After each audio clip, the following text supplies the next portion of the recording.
2024 के आम इंतखाबात के नताइज का ऐलान का वज़ीर आज़म के उम्मीदवार हैं वो कौन। कपल्स को बच्चे पैदा करने पर पैसे मिले। फ्री टैक्स कंट्रीज की लिस्ट आ चुकी है, लेकिन इसमें पाकिस्तान का नाम के अंदर रहने वाले एक बच्चे को न्यूटन ऑफ ग़ज़ा के नाम से पुकारा। बिस्मिल्लाहिर्रहमानिर्रहीम। लेडीज एंड जेंटलमैन, पाकिस्तान में 8 फरवरी 2024 को आम इंतखाबात का कामयाब इनाकाद किया गया, जिसके अंदर अवाम ने अपनी कौमी असम्बली और चारों सूबाई असम्बलियों में अपने वोट के हक़ को इस्तेमाल किया। इन इंतखाबात में पोलिंग का टाइम सुबह 8 बजे से लेकर शाम 5 बजे तक था, जो बगैर किसी वक्फे के साथ जारी रहा। पाकिस्तान इलेक्शन कमीशन की SOPs के मुताबिक शाम 6 बजे से पहले इंतखाबात के नताइज का ऐलान नहीं किया जा सकता था, लेकिन अहम बात यह थी कि 8 फरवरी 2024 के आम इंतखाबात के नताइज का ऐलान कब किया जाएगा। Chief election commissioner of Pakistan Sikandar Raja ने सहाफ़ियों से गैर रस्मी गुफ्तगू करते हुए बताया कि रात 1 बजे तक इंतखाबात के नताइज का ऐलान कर दिया जाएगा।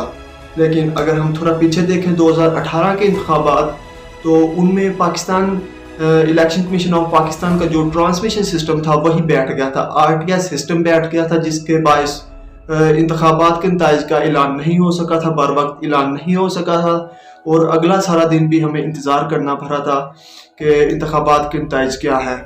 और इसके अलावा हम थोड़ा और पीछे देखें तो 2013 के इंतखाबात में भी इंतखाबात के नताइज का ऐलान बर वक्त नहीं किया जा सका था, और कई हलकों में तो कई दिन लग गए थे कि इंतखाबात के नताइज का ऐलान नहीं किया जा सका था। लेकिन एक और अहम बात यह है कि इंतखाबात के नताइज के बाद पार्टीज़ के जो वज़ीर आज़म के उम्मीदवार हैं वो कौन हैं। पाकिस्तान पीपल्स पार्टी की जानिब से जो वज़ीर आज़म के उम्मीदवार हैं वो बिलावल भुट्टो हैं, चेयरमैन पाकिस्तान पीपल्स पार्टी है, और मुस्लिम लीग नून की जानिब से जो उम्मीदवार हैं वो मियां मोहम्मद नवाज शरीफ हैं, और पाकिस्तान तहरीक इंसाफ PTI की जानिब से जो उम्मीदवार हैं वो आर्जी तौर पर तो कोई और भी हो सकता है, लेकिन परमानेंट बेस पे जो उम्मीदवार है वो इमरान खान ही है कि इमरान खान ही पाकिस्तान तहरीक इंसाफ की जानिब से वज़ीर आज़म बनेंगे। नाज़रीन, अब कपल्स को बच्चे पैदा करने पर पैसे मिलेंगे, है ना मज़े की खबर।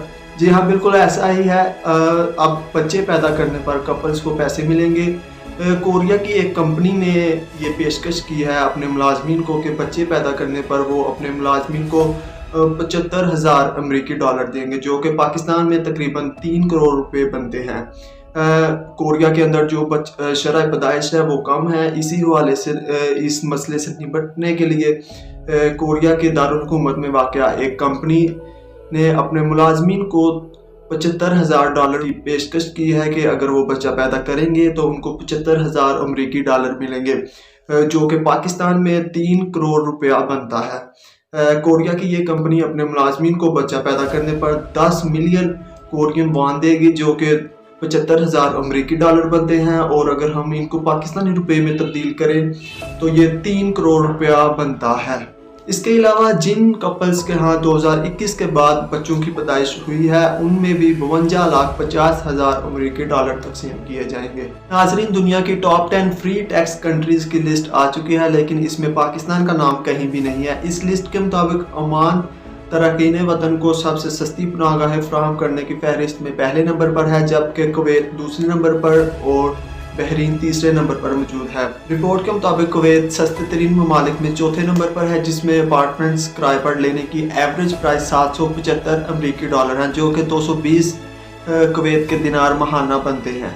इसके अलावा कुवैत में जो महाना एवरेज सैलरी है वो 2743 डॉलर है, जो कि 880 कुवैती दिनार बनते हैं। नाजरीन, इसराइल की बमबारी से तबाह हाल गजा, जो कि अपनी तमाम तर बुनियादी सहूलियात और बुनियादी ज़रूरियात से महरूम है और अपनी बका की जंग लड़ रहा है। अक्टूबर 2023 के बाद जिस तरह बदतरीन मज़ालिम गजा के ऊपर डाले गए हैं, जिसमें हस्पतालों के ऊपर हमले किए गए, स्कूलों के ऊपर हमले किए गए, हर जगह हमले किए गए, और छोटे छोटे मासूम बच्चों को शहीद कर दिया गया। मरीज़ों के ऊपर हमले किए गए, हस्पतालों में डायरेक्ट मिसाइल हमले किए गए। लेकिन इसमें जिस तरीके से मुसलमानों को एक स्टैंड लेना चाहिए था, मुसलमान दुनिया को गजा की सपोर्ट के लिए एक स्टैंड लेना चाहिए था, बदकिस्मती से उस तरह मुसलमानों ने वो स्टैंड नहीं लिया।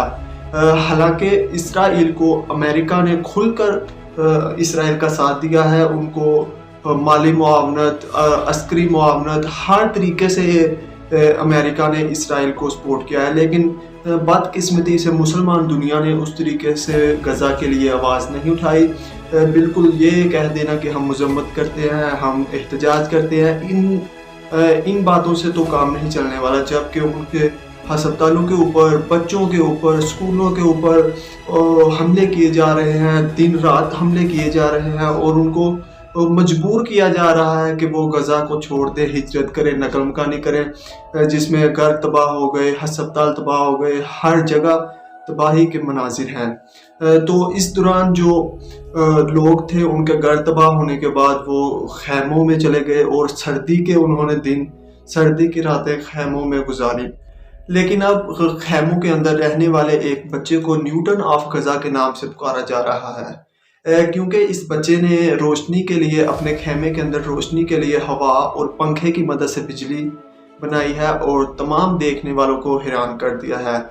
اسرائیل کی بمباری کے بعد، اسرائیل کی مظالم کے بعد جو بنیادی چیزیں بچی تھی اور بنیادی آلات تھے، ان کی مدد سے اس بچے نے بجلی بنائی ہے اور دیکھنے والوں کو حیران کر دیا ہے، جس کے بعد اس بچے کو نیوٹن آف غزہ کے نام سے پکارا جا رہا ہے۔ یہ 15 سالہ بچہ ہے جس کا نام حسان ہے، اور اب اس کو نیوٹن آف غزہ کے نام سے پکارا جا رہا ہے، کیونکہ اس نے بنیادی آلات کو استعمال کر کے اپنے خیمے میں روشنی کے لیے ہوا اور پنکھے کی مدد سے بجلی بنائی۔